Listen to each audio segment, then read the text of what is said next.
자, 재미있는 사례 민법 용어 해설. 오늘 이번 시간에는 그 불공정 법률행위라고 해서 민법 총칙 부분인데요. 보통 문제가 배정이 되면 한 42번 정도, 42번, 43번 정도로 배정되는 부분이 이 불공정 법률행위예요. 정확히 말하면 103조 안에 들어가 있는 형태 104조 불공정 법률행위 하고 나오죠. 자, 거기 부분을 좀 하나 정리를 할 건데요.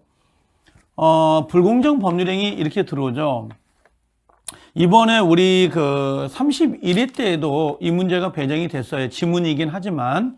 그래서 여기 보면 불공정인데요. 불자고요. 이게 공정이란 말이에요. 법률행위 그러죠. 이 법률행위는 계약이라고 생각하고 접근하면 되는데요.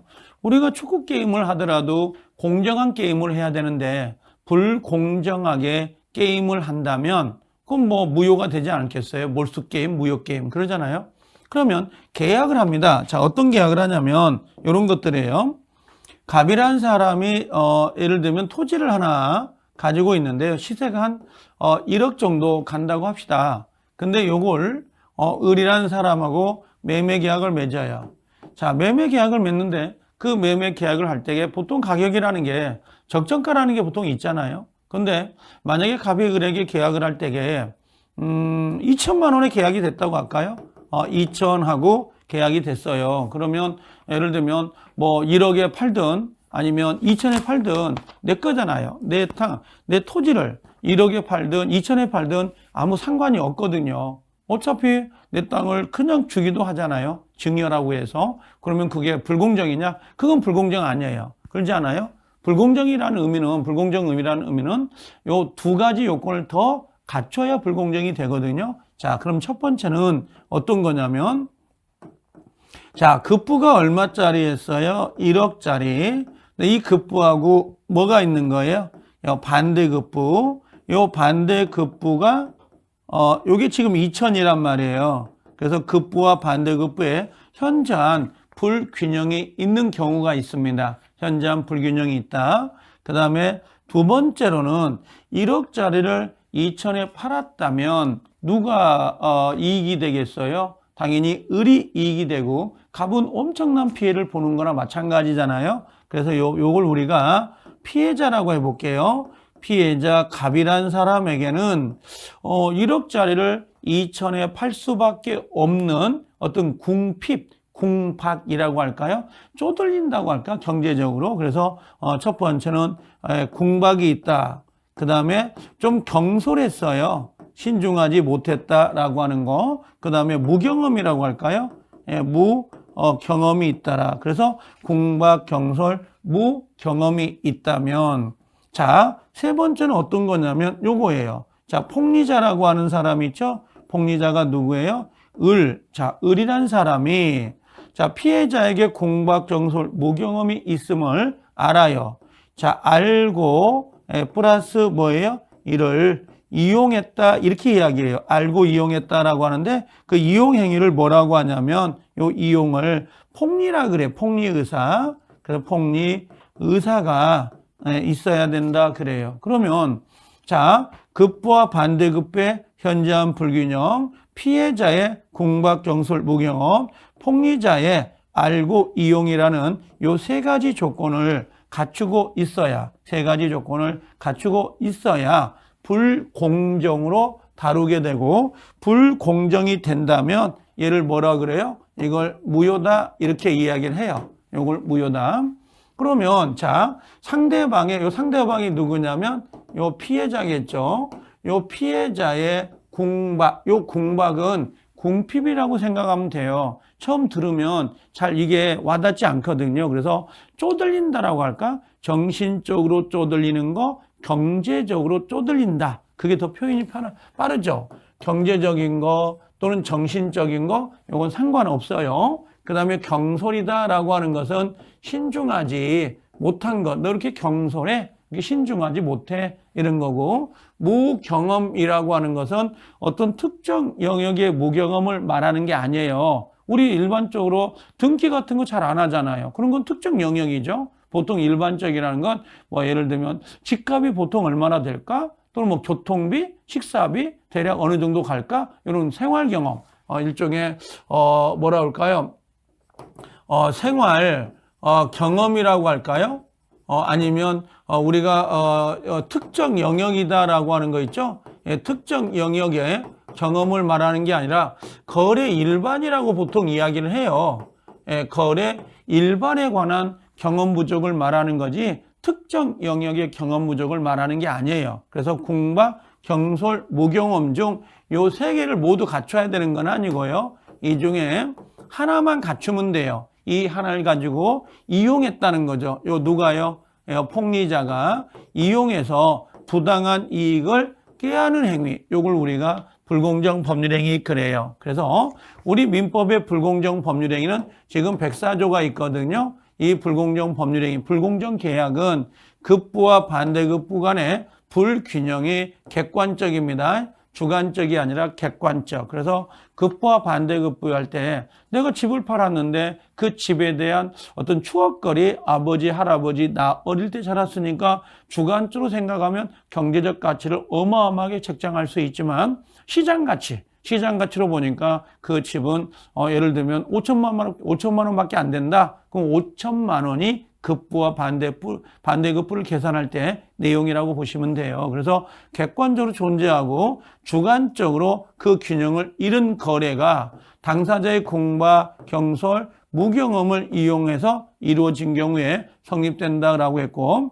또 공박, 경솔, 무경험을 모두 구비해야 되는 것은 아니고 그 중에 뭐만 하나만 갖추면 돼요. 공박하든 경솔하든 무경험이든 상관이 없다. 또 불공정 법률행위는 단독행위도 적용이 되고요. 그 다음에 유상계약, 유상행위도 적용되지만 요 경매라는 거 있죠. 예를 들면 10억짜리 물건을 내가 1억에 샀다고 해서 급부와 반대급부에 현저한 불균형이 있다고 해서 이 불공정이 되는 건 아니에요. 왜 그러냐면 폭리 의사가 없거든요. 경매라는 건 민사집행법에 의해서 이루어지는 거니까. 그래서 불공정 법률행위는 보통 어떤 거냐면 무상행위. 자, 무상행위는 반대급부가 없어요. 그 다음에 기부행위, 그 다음에 증여라는 것, 증여, 그 다음에 요 경매, 요 네 가지입니다. 무상행위, 기부행위, 증여, 경매는 적용되지 않는다. 이렇게 보시면 돼요. 그래서 불공정 법률행위는 이 네 가지에 대해서는 적용되지 않는다. 이 정도 정리하면 돼요. 이 불공정 법률에는 해년마다 문제가 배정이 되는데요. 항상 머릿속에 기억할 때 요걸 기억하셔야 돼요. 급부와 반대급부의 현저한 불균형, 그다음 피해자의 공박, 경솔, 무경험 중 하나는 있어야 된다. 폭리자가 이를 알고 이용할 의사가 있어야 불공정으로 다룰 수 있다는 거, 그렇게 정리하고 계셔야 됩니다.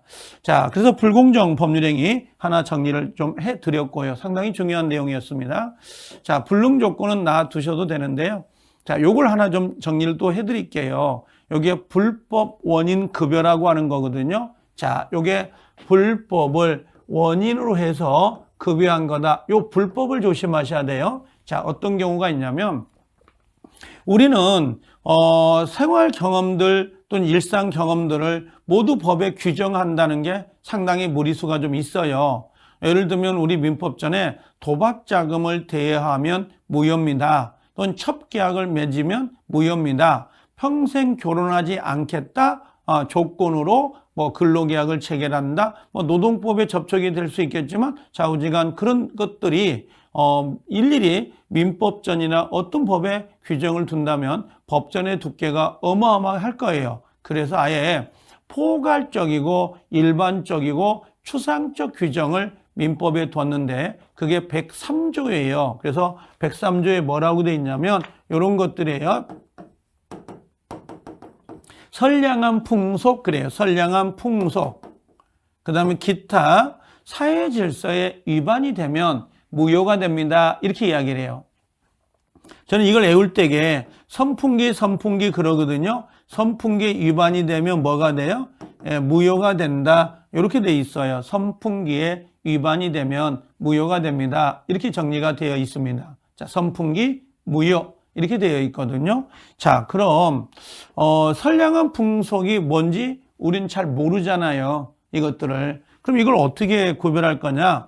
자, 예를 들면 요건 판사가 해당되는지 안 되는지를 가릴 거예요. 그 중에 가장 대표적인 게 첩계약인데, 만약에 갑이라는 사람이 자, 집을 을여하고 첩계약을 맺으면서 집을 줬다고 합시다. 등기를 이렇게 넘겨줬어요. 지금 이 첩계약을 맺으면서. 그럼 당연히 첩계약은 103조 위반이에요. 그럼 무효이란 말이야? 그럼 원래 무효라는 것은 이행 전이면 이행할 필요가 없고 이행 후에는 돌아가야 돼요. 부당 이득 반환으로. 그러면 이 집이 첩계약은 무효니까 다시 돌아가게 된다면, 반환이 된다면 요 갑남은 다시 누구예요? 병려하고 첩계약을 맺고 집을 줬다가 요게 무효니까 또 다시 돌아가고, 그럼 다시 또 뭡니까? 정려하고 첩계약을 맺고 집을 줬다가 무효니까 다시 돌아간다면